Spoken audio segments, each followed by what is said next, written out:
नमस्कार बंधुरा इंद्रानीस किचेनेर आरो एक नतून भिडियोते सबाइके स्वागत जानाई। आज के आमी शेयर करछि बेगुन भर्ता रेसिपि, सेटाओ आबार ना पुड़िए। बेगुन ना पुड़िएओ बेगुनेर एई भर्ता रेसिपिटार टेस्ट होबे द्विगुण। तो किभाबे बानाते होबे चलुन झटपट देखे नेওয়া যাক।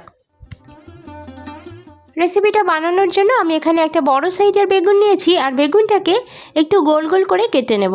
কাটার সময় কিন্তু খুব বেশি মোটা বা খুব বেশি পাতলা করে কাটার প্রয়োজন নেই। বেগুন পুড়িয়ে তো ভর্তা বানিয়ে অনেকবারই খেয়ে দেখেছেন, একবার হলেও আমার মতো করে এইভাবে বেগুন না পুড়িয়ে ভর্তা বানিয়ে খেয়ে দেখুন। এর টেস্ট এতটাই মজাদার যে গরম গরম ভাতের সাথে শুধুমাত্র এই রেসিপিটা দিয়েই কিন্তু এক থালা ভাত নিমেষে উধাও হয়ে যায়। সম্পূর্ণ বেগুনটা আমার কাটা হয়ে গিয়েছে। এই পর্যায়ে এসে একটা বড় বাটিতে আমি জল নিয়েছি আর তার মধ্যে দিয়ে দিচ্ছি খুবই সামান্য পরিমাণ নুন। নুনটা দেওয়ার পরে এই নুন আর এই জলের মধ্যে আমি বেগুনটাকে ভিজিয়ে রাখব। নুন আর জলের মধ্যে এভাবে বেগুন ভিজিয়ে রাখলে বেগুনের মধ্যে যে কষটা থাকে সেটা কিন্তু উঠে যাবে।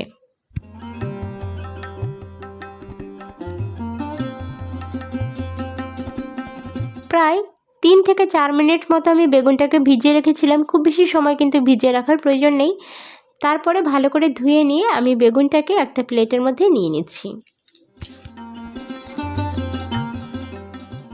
ভালো করে ধুয়ে নেওয়ার পরে বেগুনটাকে ম্যারিনেট করে নিতে হবে। আর তার জন্য দেখুন আমি দিয়ে দিচ্ছি পরিমাণ মতো নুন। নুনটা কিন্তু বুঝে দিতে হবে, খুব বেশি নুন কিন্তু এখানে দেবেন না। দিয়ে দিচ্ছি হলুদের গুঁড়ো। হলুদটাকে এভাবে হাতে ঢেলে দেবো, এতে করে সব জায়গায় কিন্তু ইকুয়ালি ছড়ানো যাবে। আর দিয়ে দিচ্ছি Kashmiri red chilli powder. Kashmiri red chilli পাউডারটা দেওয়ার ফলে কালারটা কিন্তু অসাধারণ আসবে।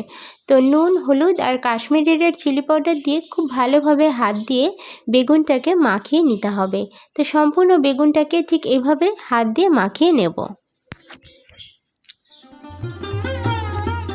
সমস্ত জিনিসগুলোকে বেগুনের সাথে মাখিয়ে নিয়ে প্রায় 3 থেকে 4 মিনিট জাস্ট একটুখানি রেস্টে রেখে দিতে হবে। এতে মশলাগুলো খুব সুন্দরভাবে বেগুনের মধ্যে প্রবেশ করবে। তো 3 থেকে 4 মিনিট পরে ফিরে এলাম বন্ধুরা। খুব বেশি সময় কিন্তু রাখার প্রয়োজন নেই, রাখলে কিন্তু বেগুনটা অনেক বেশি নরম হয়ে যাবে। তো এবার দেখুন আমি বেগুনটাকে ভেজে নেব। আর তার জন্য কিন্তু অবশ্যই কড়াইটাকে খুব ভালো করে গরম করে নিয়েছি। আর তারপরে আমি এখানে বেশি তেল কিন্তু অ্যাড করব না, যেহেতু সমস্ত জিনিসগুলো মাখানো আছে। নুন, হলুদ এগুলো মাখিয়ে যদি বেগুনটাকে ভাজা হয় সেক্ষেত্রে কিন্তু বেগুনটা খুবই কম তেল লাগে ভাজার জন্য। তো আমি এখানে 1 টেবিল স্পুন পরিমাণ তেল দিয়ে সমস্ত বেগুনগুলোকে অ্যাড করে দিচ্ছি।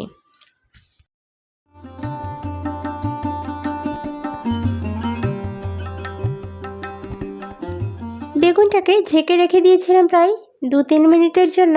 এতে করে একটা পিঠ একটু ভাজা হয়ে গিয়েছে। এবার আমি অন্য পিঠটা উল্টিয়ে নেব।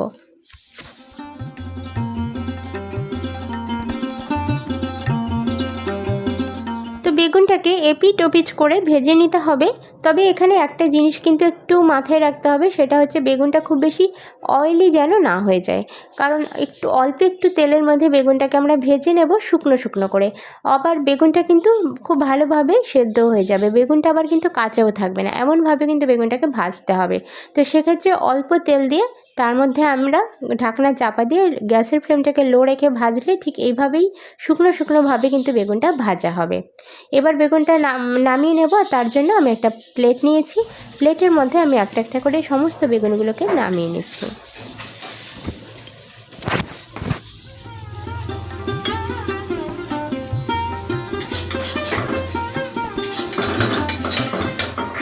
বেগুনটাকে নামিয়ে নেওয়ার পরে আমি একটা ছোট মিডিয়াম সাইজের টমেটো নিয়েছি আর সেটাকে একটু গোল গোল করে কেটে নিচ্ছি।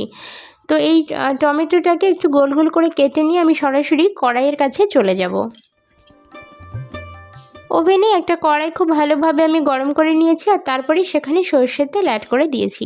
সরষের তেলটা যখন গরম হয়ে যাবে সেখানে কিন্তু আমি দিয়ে দিচ্ছি 2 থেকে 3টে মতো শুকনো লঙ্কা।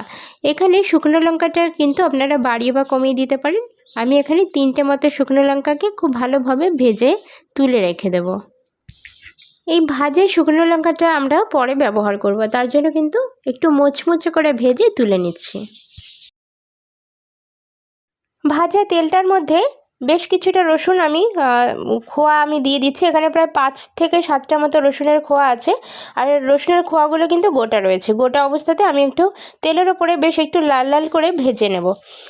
রসুন যেহেতু একটা আমাদের বেগুনের ভর্তার রেসিপি, সেই জন্য রসুনটা কিন্তু অবশ্যই দিতে হবে। রসুনটা দিলে দুর্দান্ত একটা ফ্লেভার হবে, খেতে কিন্তু খুবই ভালো লাগবে।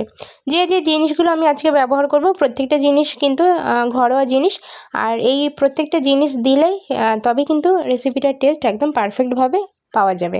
তো দেখুন আমি তুলে নিচ্ছি, যেহেতু আমার রসুনের খোয়াগুলো কিন্তু ভাজা হয়ে গিয়েছে। এরকম একটু লাল লাল করে ভেজে নিয়ে আমি এগুলোকে তুলে নেব। আর একটা জিনিস আমাদের ভেজে নেওয়া বাকি আছে, সেটা হচ্ছে টমেটো। টমেটোটাকে অবশ্যই কিন্তু কাঁচা অবস্থায় ব্যবহার করা যাবে না, তো ভেজে নিতে হবে। তার জন্য তেলের ওপরে আমি টমেটো দিয়ে দিচ্ছি। আর এখানে সম্পূর্ণ টমেটোটা আমি দিইনি, এখানে 3 ভাগের 1 ভাগ টমেটো আমি দিয়েছি। আর টমেটো ভাজার সময় এর মধ্যে আমি নুন এবং হলুদের গুঁড়ো অ্যাড করে দিয়েছি। তো নুন আর হলুদ দিয়ে টমেটোটাকে বেশ একটু ভালোভাবে কড়া করে ভেজে নিয়ে আমি তুলে দিচ্ছি।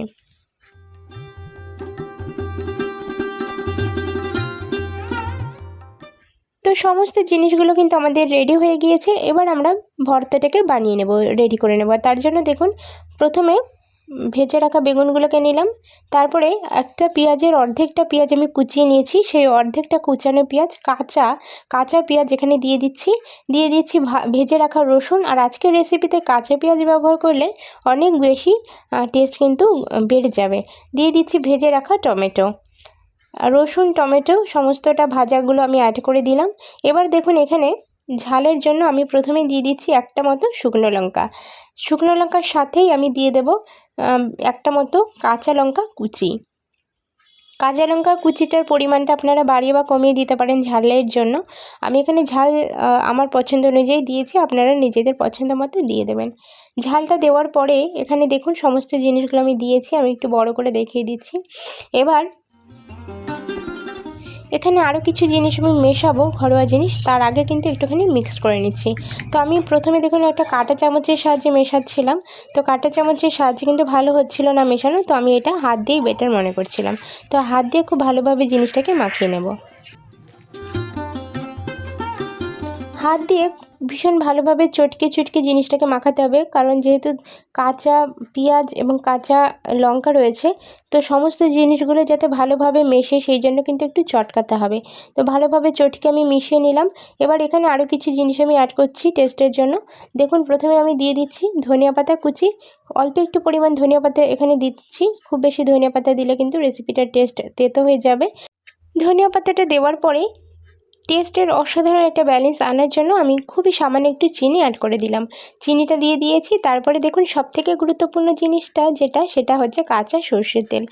যে কোনো ভর্তার রেসিপিতে কাঁচা সর্ষের তেলের ব্যবহার করতেই হয়, এতে করে রেসিপিটার টেস্ট কিন্তু অনেক বেশি বেড়ে যায়। কাঁচা সর্ষের তেলটা দেওয়ার পরে আমি আরও একবার একটুখানি হালকা হাতে মিশিয়ে নিচ্ছি। একটা পরিষ্কার প্লেটের মধ্যে নিয়ে আমি জিনিসটাকে একটু সুন্দর করে সাজিয়ে দিচ্ছি। তো আজকের রেসিপিটা কেমন লাগলো আমাকে কিন্তু কমেন্ট সেকশানে জানাতে ভুলবেন না। ভালো লাগলে অবশ্যই এটা লাইক করার অনুরোধ রইল। দেখা হচ্ছে পরবর্তী ভিডিওর সাথে, ততক্ষণের জন্য সকলে খুব ভালো থাকুন, সুস্থ থাকুন।